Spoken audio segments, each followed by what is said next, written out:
Jéhovah ou l'idée de Dieu. Sinaï, Sinaï, quelle nuit sur ta cime, quel éclair sur tes flancs éblouissent les yeux. Les noires vapeurs de l'abîme roulent en plis sanglants leurs vagues dans tes cieux.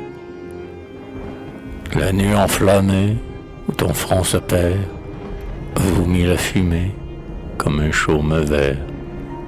Le ciel de s'échappe, éclair sur éclair, et pareil au fer que le marteau frappe, lançant coup sur coup. La nuit, la lumière, se voile ou s'éclaire, s'ouvre ou se resserre, comme la paupière d'un homme en courroux. Un homme seul gravit tes flancs qui grondent, en vain tes mille écoutonnent et se répondent.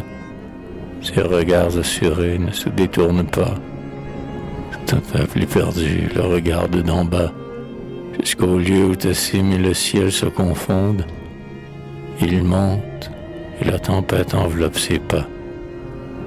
Le nuage crève, son brûlant carreau jaillit comme un glaive qui sort du fourreau.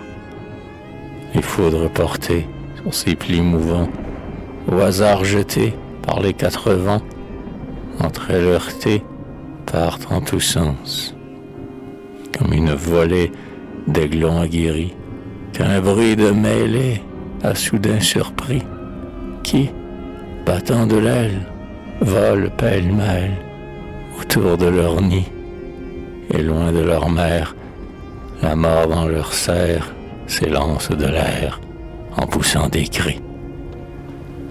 Le cèdre s'embrase, crie, éclate, écrase sa brûlante base sous ses bras fumants. La flamme en colonne monte, tourbillonne, retombe et bouillonne en feu écumant. La lave serpente et de pente en pente étend son foyer. La montagne ardente paraît ondoyer. Le firmament double les feux dont il luit. Tout regard se trouble, tout meurt ou tout fuit. Et l'air qui s'enflamme, repliant la flamme autour du haut lieu, va de place en place où le vent le chasse, se met dans l'espace des lambeaux de feu. Sous ce rideau brûlant qui le voile et l'éclaire, Moïse seul, vivant, osait s'ensevelir. Quel regard sondera ce terrible mystère? Entre l'homme et le feu, que va-t-il s'accomplir? Dissipez, vain mortel, l'effroi qui vous atterre. C'est Jéhovah qui sort. Il descend au milieu des tempêtes et du tonnerre. C'est Dieu qui se choisit son peuple sur la terre.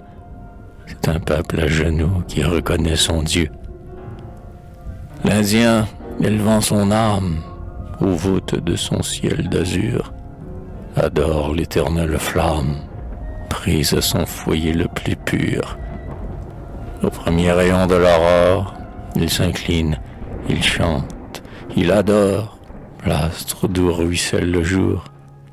Et le soir, sa triste paupière, sur le tombeau de la lumière, pleure avec des larmes d'amour.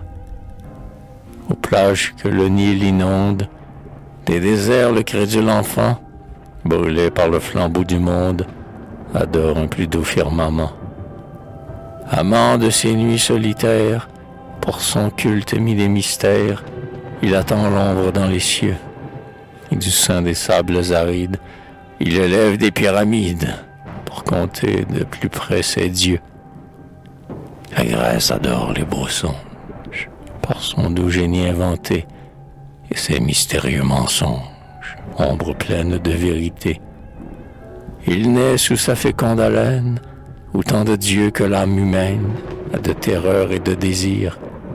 Son génie amoureux d'idole donne l'être à tous les symboles, crée un dieu pour tous les soupirs. Ça, sur tes vagues poudreuses, où vont des quatre points des airs, des caravanes plus nombreuses que les sables de tes déserts. C'est l'aveugle enfant du prophète qui va cette fois frapper sa tête contre le seuil de son saint lieu. les airs en vain se soulèvent, sous la tempête ou sous le glaive. Mourons, dit-il, Dieu seul est Dieu. Sous les saules verts de l'Euphrate, que pleure ce peuple exilé, ce n'est point la Judée ingrate, les puits taris de Siloé, c'est le culte de ses ancêtres, son arche, son temple, ses prêtres, son Dieu qui l'oublie aujourd'hui. Son nom est dans tous ses cantiques, et ses harpes mélancoliques ne se souviennent que de lui. Elles s'en souviennent encore, maintenant que des nations, ce peuple exilé de l'aurore, supporte les dérisions. En vain, lassé de le proscrire, l'étranger d'un amer sourire poursuit ses crédules enfants. Comme l'eau buvant cette offense, ce peuple traîne une espérance plus forte que ces 2000 ans.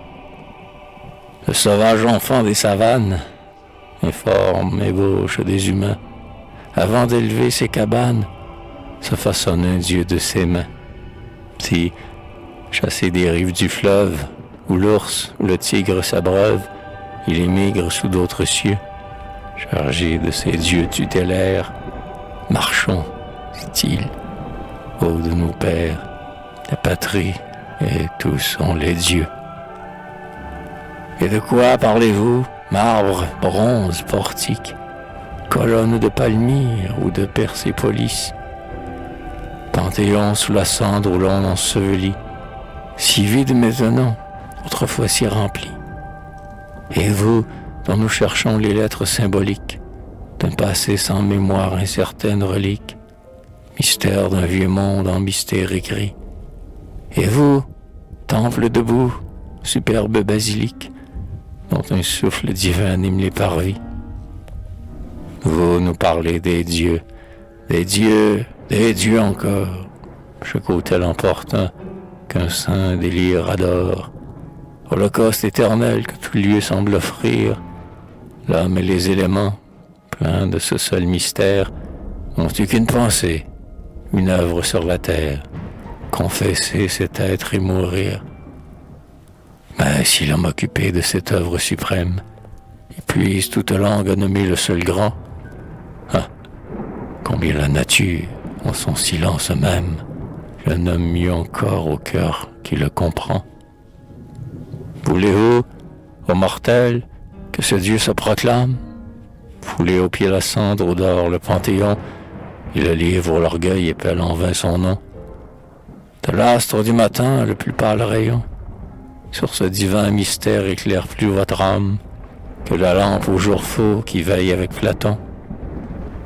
Montez sur ces hauteurs d'où les fleuves descendent, et dont les mers d'azur baignent les pieds dorés, à l'heure où les rayons sur leurs pentes s'étendent, comme un filet trempé ruisselant sur les prés. Quand tout autour de vous sera splendeur et joie, quand les tièdes réseaux des heures de midi, en vous enveloppant comme un manteau de soie, feront épanouir votre sang attiédi, quand la terre exhalant son âme balsamique, son parfum vital enivrera vos sens, et que l'insecte même, entonnant son cantique, bourdonnera d'amour sur les bourgeons naissants, quand vos regards noyés dans une vague atmosphère, ainsi que le dauphin dans son azur natal, flotteront incertains entre l'onde et la terre, des cieux de saphir et des mers de cristal. Écoutez dans vos sens, écoutez dans votre âme, et dans le pur rayon qui d'en haut vous alluit, et dites si le nom que cet hymne proclame n'est pas aussi vivant, aussi divin que lui.